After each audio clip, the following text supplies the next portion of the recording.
Hey everyone, welcome to another episode of Carry On Friends, the Caribbean American podcast. I'm your host, Carrie Ann. This episode is the final in the Flatbush Business Expo series. I was at the Flatbush Business Expo back on June 11th, where I had the opportunity to interview some entrepreneurs and small business owners. And my guest for this episode is Dr. Irish Bramble. Before my interview with Dr. Irish Bramble, I also did a few other interviews in the series. The first was with Katie and Russ. The second was 2 interviews with Shaka and with Chris. And so you should definitely check those out as well, as they are a wonderful part of this series. This interview with Dr. Irish Bramble is a perfect capstone to the Business Expo series. We talked about the future, the possibilities, how to be more civically involved in our community. And so I'm really excited for you to hear this interview. I wanted to thank Day Abroad for this partnership and for this collaboration. Had a lot of fun doing this. And so without further ado, here is my interview, the last in the series of the Flatbush Business Expo with Dr. Irish Bramble. Hey everyone, I am back with another guest from the Flatbush Business Expo, and sitting with me right now is Dr. Irish Bramble. Welcome to the podcast. How are you? I am doing very well. Thank you for having me. All right. So why don't you tell the audience a little bit more about who you are and the work you're doing, and particularly your connection with the expo today? All right. So I'm an associate professor at Medgar Evers College, and this is my first year taking over as the executive director of the Caribbean Research Center. And for those who are not familiar with the center, we provide a variety of services. We used to provide quite a bit of community-based programming for young people. So we ran a beacon program and things of that nature. We've stepped back a little bit from that. We do community-based research, so we do research on anything related to the Caribbean immigrant experience here in New York City and throughout the diasporas. We've run sustainable development programs in the region and in Central and South America. We publish quite a bit of material, so we publish books by lesser-known authors who are struggling to get out there. We also publish a full refereed journal, which focuses on the Caribbean diaspora. So a wide range of topics there, and some newsletters and things along that nature. We're currently working on modernizing a little bit. So we are rolling out our new website, which we hope will be up and fully running by the fall. And there'll be a new newsletter called The Caribbean American, which will be featured heavily there. Some might be familiar with us for our radio program, which runs every Sunday from 6:30 till 791.5 FM, called Caribbean Focus, which has been around for a while.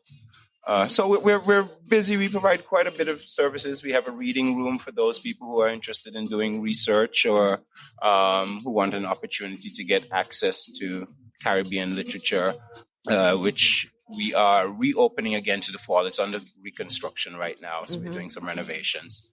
But we're reopening that in fall of 2022 to the public. So if someone wants to come in and says, I would like to see some literature on Caribbean children's literature or, poetry, whatever it is.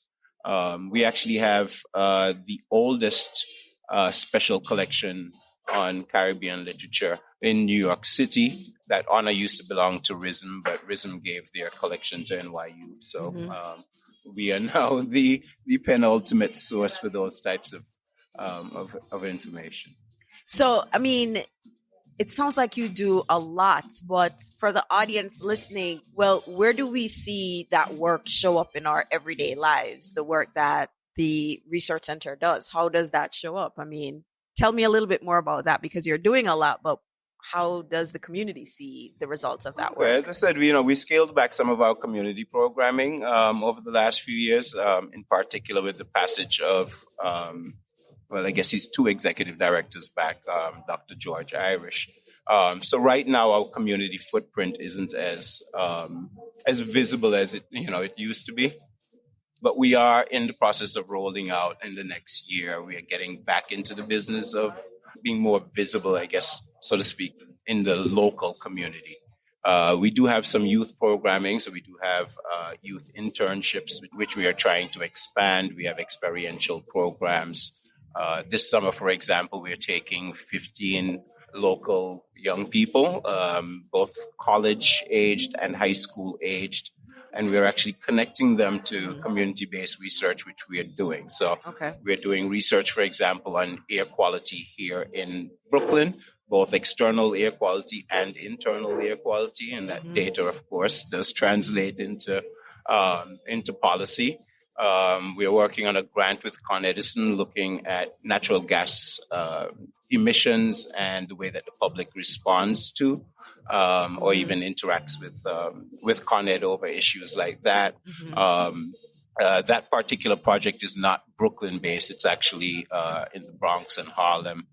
We are, through our collaboration, which I assume is where we're going next in this conversation, with Day Abroad, also doing research on local small businesses and trying to find ways that we can support them, particularly now that we're trying to come out of this pandemic era.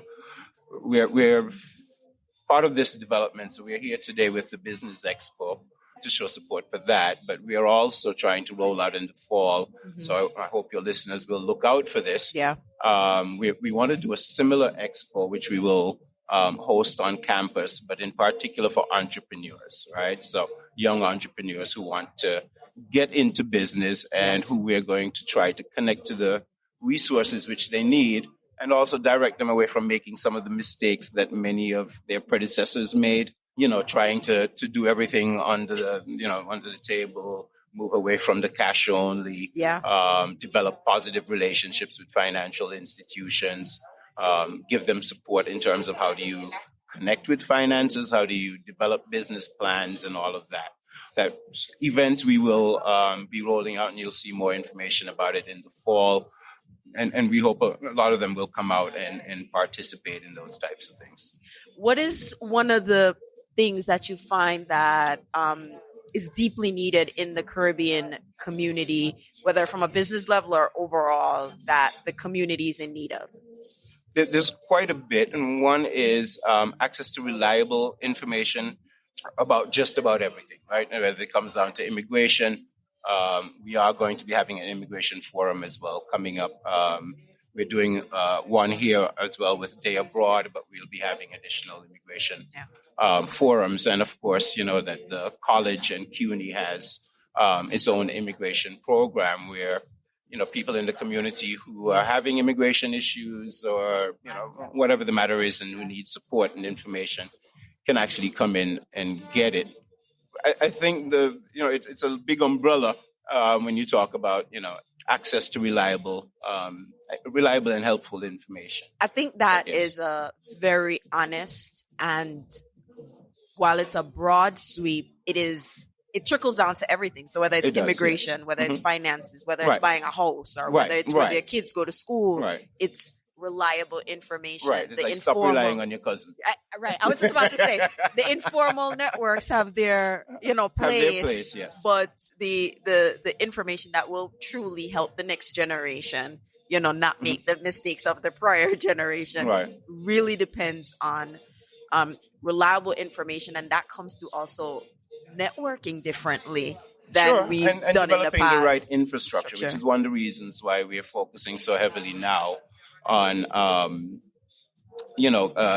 transferring the information which we have from being in our office, or someone knowing that they can come here and speak to someone or get information from someone, and taking advantage of putting it on the internet. Yes. And when I say our information, not just information about the programs that we're doing, but we're taking our archive and we're digitizing our archive so that people can literally just have increased access to. That's important. And people of all walks of life. So researchers obviously would be more interested in the archives, but other reliable information will also be available. I think that's important. I really think so. Well, thank you so much, Dr. Irish Bramble, for chatting with me briefly. Is there anything else you want the audience to know before we end our conversation? Just that, there are entities out here that are working to support the community. The Caribbean American community in New York has sort of suffered over the last few years because there was no leading and no central organization that was sort of the go-to, the lead on it. Even in terms of small businesses, one of the crises that occurred, in trying to come out of the pandemic was that when official sources had, I'll start with New York State, for example. So New York State created a great fund for helping small businesses to try to recover from the pandemic. And they reached out to all ethnic groups, all the various stakeholders. And the one that stood out the most as being inaccessible was actually the Caribbean American community, simply because there wasn't other groups had central organizations that, could be the middle person between the government and getting that information to the public. See that. Right? I can totally see that. And we lost out, I think, as a community because we didn't have that. And so one of our aspirations is to once again put the Caribbean Research Center in that position so that the information can get out, the resources can get out, that the community knows where to go to find out about what's happening or to inquire, about opportunities and things that may benefit them, and vice versa, that, whether they're governmental organizations, non-governmental organizations, or whoever it is, that they're trying to reach the community, that there is, an entity, and the Caribbean Research Center being at Medgar Evers, right in the heart of Crown Heights, I think is perfectly positioned to do that. And, at one point in time, I don't want to toot our horn too loudly, but at one point in time, there were these central entities. There was the Caribbean Research Center, there was the Caribbean Women's Health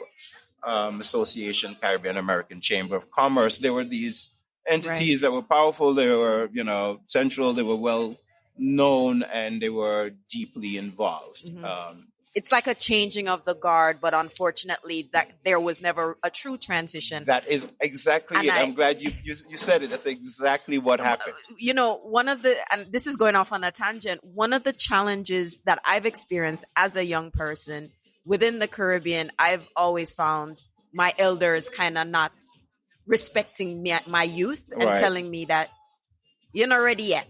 You're too young. Right. And that has turned off a lot of people because people have listened to the podcast and they're eager, especially those born here to Caribbean parents. They're eager to get involved when they get to a certain age, but they are rebuffed when they try to get involved and people tell them like, know your place. This is not for you. This is for somebody else. And so I really want to have a conversation about that intergenerational relationship or lack thereof within the Caribbean, because an organization that does not have enough young people is dead. That's right. Yeah.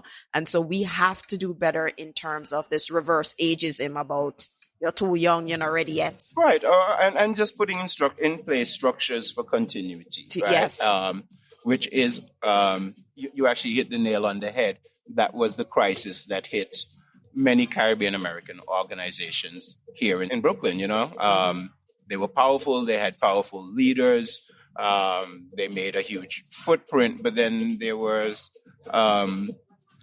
no concrete plans put in place or structures put in place to allow for the continuity beyond those figures, the Roy Hasticks, the Ada Hasticks, the Una Clarks. Yeah, we have to start operating the way that corporate America operates, where it's like you have to have some transition planning in place. Yes, and none of that has really happened, even from a political standpoint. It's across the board. And from the people who I've done focus group with the podcast, I see that they want that. They want to be involved. So here I commit that if there's information you want to get out, feel free to reach out to myself and Carry On Friends to disseminate that information. We've been doing this podcast for almost 8 years, maybe more. I lose track after 7 years. But the goal is my children are growing up. They need to have that next level of leadership also in place, right? Because then all the complaints that we're having, that Flatbush is not Flatbush no more, and this is not this no more, it's because we don't have the leadership in place. And it's not only to those who are in power, it's for us who are in the position to follow the leaders to actually follow. It's appropriate for the song going on right now. Yeah. Funny how things fall together like that. I know. But I'm really glad, and I think you're the person that I may need to bring back on the podcast to have that conversation about that generational divide and what we can do on all parts. It's not just the old people, the young people, and the middle, because I look young, but I'm not quite young. I'm in that generation in the middle. You're like, what, 21, 22? Please. Yes, sure. Right.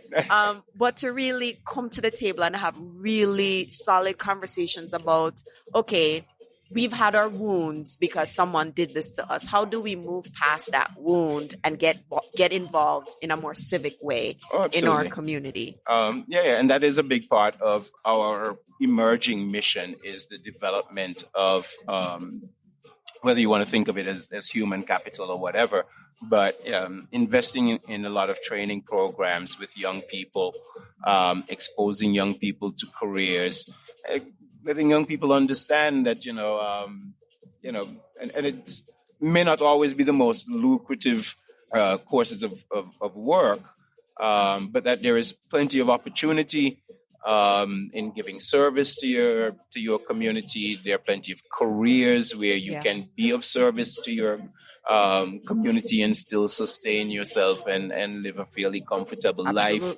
But that messaging is not always, I don't know if I'm allowed to say this on your podcast, but it's not always the sexiest job and the sexiest career path. And certainly not one that you hear. It's not Instagrammable. Right, there you go. But it could be. I mean, not yet. We could change that. Yeah, we can always definitely change that, because there is something cool about impacting on your community. There is something cool about seeing your work manifest in different ways. But it's also about modeling, right? People, the kids would model who they see, and if they only see only old people being in positions of power, then they're going to say, this is not for me. Well, we have an interesting, now is a good time for that, because we have an interesting lineup of leaders in city council and the state assembly. And there are a lot of youth activists out here who are fully engaged. Mm-hmm. You may be right that, they're not the ones with 1 million followers necessarily on Instagram, so they may not be popping up.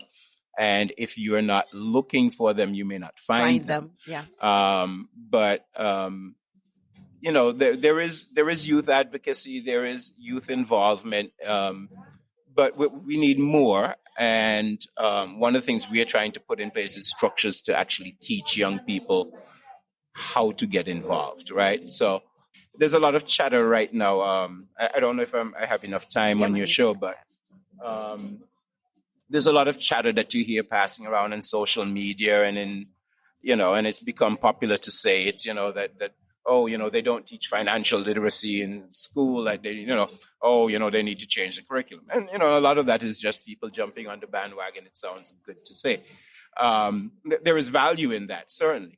But if we're really talking about teaching life skills, one of the life skills that we also don't teach is, how do you impact your community? How do you improve your community? And make no mistake about it, if you come outside of New York City, if you come outside of areas with high concentrations of minorities and immigrants, you find that it's actually part of the curriculum. Yeah. So you find, in places like Westchester and Long Island, you don't have to go far. Right, literally, just get out of the city, the confines of the cities, and you'll find that there are high school students who will tell you that I can't graduate unless I've done community service. Mm-hmm. Right, like it's actually a mandatory part of my educational experience. Mm-hmm. And so one of my pet peeves is that here in the city we don't do that at all. Right, so we don't. At any point in time, we talk about disadvantaged communities, we talk about marginalized communities, We talk a lot of hoopla about how much help they need. We talk about sustainable development, but at no point in time do we actually say, well, let's start teaching the young people how to do it. Let's make it part of their actual thinking, their understanding of what their role is in society. So let's push that angle. Yes and no, because I went to Wingate High School. That was the only school I had a choice to go to fresh off the plane. Right. But I also felt like, because the large amount of the teachers at the time were Caribbean teachers, right, it was informally in the curriculum. Right. You'll find the teachers here and there who sort of stick it in. And I think, to your point, I just want to emphasize that it just needs to be formally included, because there are informal ways that different teachers and other things will make it part of, as part of your final grade, or part, because my thing was political science. I'm an armchair politician at best, right? Good. So, I thought I was going to go to law school, study constitutional law. My introduction to law was at Wingate. I've gone to the Supreme Court. I've gone to all the United States Supreme Court. I went to City Hall and I participate in City Council models. I did all of that. Very good. And the foundation is there, so I can have very intelligent conversation when people talk about the Constitution and other things. I'm like, no. Right. This is what I studied, and my teachers made sure this is what I learned. Right. And I think we just have to move beyond the social media wagonist things that we get on sometime, and really be committed to the things that we really want our kids to learn, because they might be teaching it at school, but in partnership as a parent, we have to enforce that learning when the kids come home as well. Sure. So I really would love to have a deeper conversation with you about this. Anytime. These kind of things make me happy. I'm committed to my community. I'm committed to the culture. And like everyone else, I want to see meaningful programming, not just for this generation, but future generation. And so it doesn't feel like our impact is eroding, or the visibility of that impact is eroding, because that's what people are reacting to. But we need to get past that and start to do the work that needs to come from that. Agreed. Yeah. Thank you so much. Oh, anytime. I love this conversation. It was a pleasure. All right. And good luck with everything. All right. Thank you. Take care of yourself. The Carry On Friends podcast is produced by Breadfruit Media, and new episodes are available every other Tuesday morning.